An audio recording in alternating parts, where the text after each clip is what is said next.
Hello, hello. It is the virtual midwife, Karen Wilmot, founder of the Due Date Club and the creator of the Relax in Pregnancy Sling. In this podcast series, I'm going to guide you through the why, where, how, and what of hypnobirthing. So whether or not you've never heard of it before and you're wondering what it is, or whether you've already started reading up and finding out more, by the end of this series, you'll know everything you need to know to decide whether or not it's something that you would like to include in your birth preparation. And by the way, I highly recommend you do.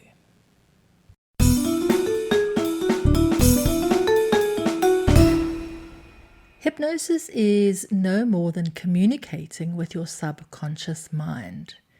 Hypnosis works by bypassing our critical conscious mind, and we do this by moving into a state of deep relaxation and speaking directly to the subconscious in a language that it understands.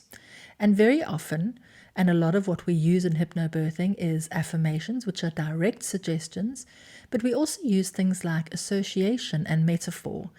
And metaphor is a beautiful way of creating associations between situations that you already know and understand and applying those to your birth and pregnancy preparation.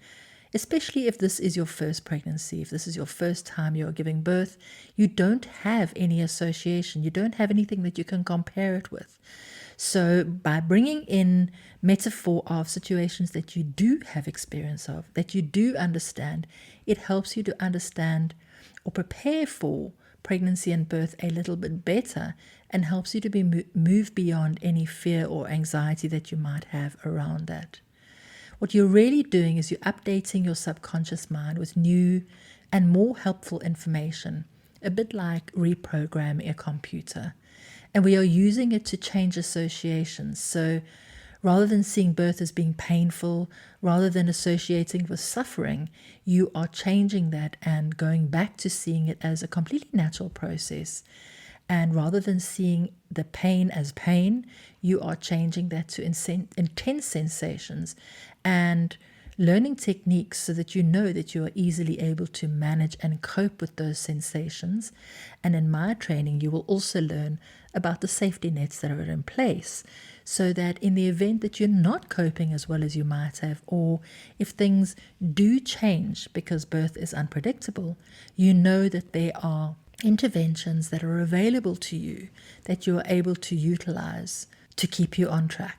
Now, when we talk about the conscious and the subconscious mind, it can be a little bit confusing, but they're really just shorthand terms that describe the general characteristics of your mind.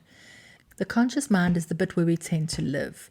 It's more logical, it's critical, analytical, and it's constantly making value judgments. It's constantly surveying your surroundings and seeking back to find similar things and how you're going to respond and how you're going to react.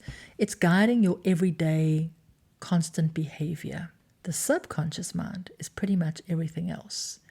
The subconscious mind controls all the autonomic processes that you don't even have to think about, like your heart rate, like your blood pressure, tissue growth and cell generation, even your immune system. But the most important one, and the one that's really important to remember, is going into labor and birth. So just like you don't need to be constantly telling your heart to beat, just like you don't need to be constantly telling yourself that you need to breathe in and breathe out, just like you don't need to wake up and tell your body that it needs to regenerate new cells, new hair, new nails, new skin. These are all processes of the autonomic system, our autonomic processes. Giving birth, going into labor, is autonomic. Although we know that pregnancy usually lasts for 40 weeks, the average pregnancy is 40 weeks, it's not like you get to that due date that you've been given on your ultrasound or that you've worked out according to your last menstrual period or that your obstetrician has told you. And you can say, right now, I'm ready to go into labor, and your body responds. It goes into labor when it's ready. And there's a whole lot of things that happen in order for your body to be ready to go into labor. But of course, we'll be covering those in a different podcast episode. The subconscious mind is where your thoughts, your memories, and all of your accumulated experience live.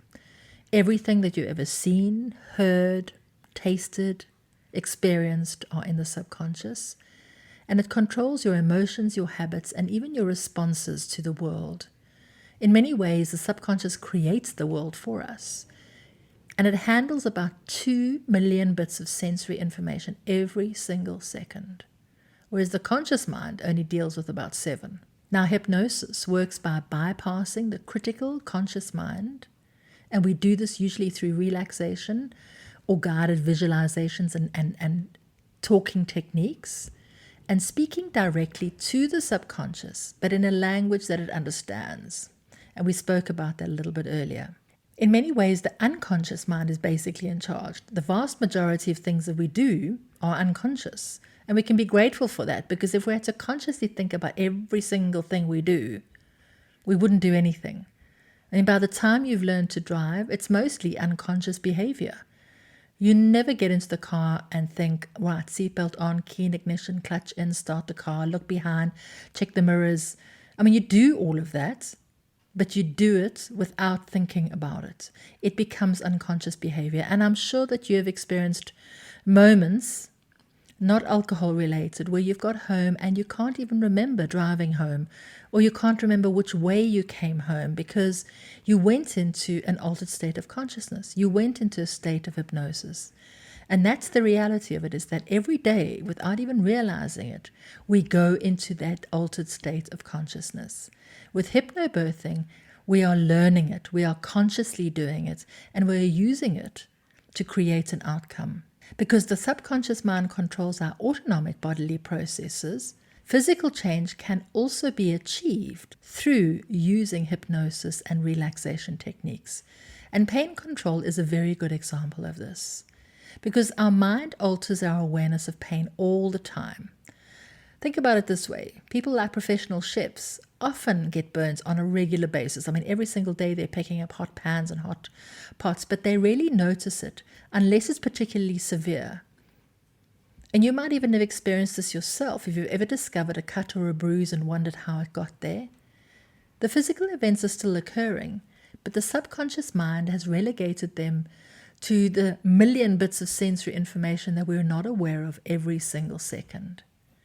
And hypnosis can be used to amplify that same response and apply it to a specific situation, like the control and the understanding and the way you respond to your labor and the sensations that are associated with your labor. So in other words, it works by shaping your perception of reality by dealing directly with the subconscious mind, which is in many ways the seat of all our problems, but also most of our solutions. So when I was talking earlier, in an earlier episode, about allowing the subconscious mind to create solutions, to find creative ways of managing those things that you feel are getting in the way of your birth preparation. Understanding your mind is a critical part of understanding how hypnosis works and how hypnobirthing works. And moving beyond fear is essential to having a positive pregnancy and birth experience, so that you're able to tune into your baby and your intuition. Don't leave it until you're in labor. When you know that your mind is your most powerful tool, it's up to you to choose to use that power you hold in your mind and how you will use it, whether you'll use it to assist or hinder you. Thank you for listening to this episode of the Virtual Midwife podcast, and I truly hope that you found it inspiring and informative. If you want to continue the conversation, then come along and connect with me and other expecting parents in my community, the Due Date Club. This is a safe and supportive space where you can share your experiences, you can ask questions, and get guidance from myself, other members, and a team of experts that I've brought together to support you. Just visit the website, the Due Date Club, and click on the tab to get started. If you enjoyed this podcast, I'd be so grateful if you could share it with your friends and anybody you think would benefit from this information. Don't forget to subscribe and follow me on social media so that you can stay up to date with new episodes and additional resources. I'm continuously adding new stuff to make sure that you stay up to date and informed and prepared.